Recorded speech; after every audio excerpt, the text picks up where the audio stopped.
আজকে বানাবো আলু দিয়ে প্যানকেক। তার জন্য প্রথমে টুকরো করা আলু মিক্সিং জারে দিয়ে গ্রাইন্ড করে নেব।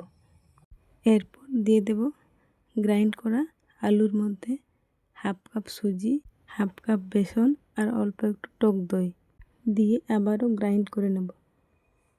এবার গ্রাইন্ড করা পেস্টটা একটা বাটিতে ঢেলে নেব আর তার মধ্যে দিয়ে দেব কাঁচা লঙ্কা কুচি, গাজর কুচি, টমেটো কুচি, পেঁয়াজ কুচি আর দিয়ে দেব ক্যাপসিকাম কুচি আর দিয়ে দেব ধনেপাতা কুচি আর সবার শেষে দিয়ে দেব কারি পাতা, সরষের তড়কা।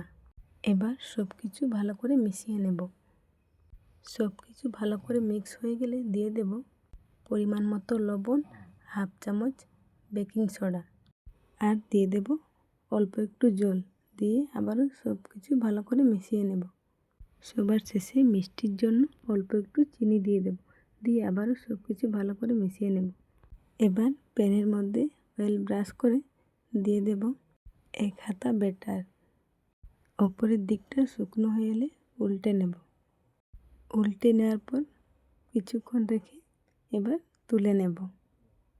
তাহলে তোমরা একবার বাড়িতে বানিয়ে নাও চটপট। খেতে অনেক নরম আর খুবই ভালো হয়েছিল।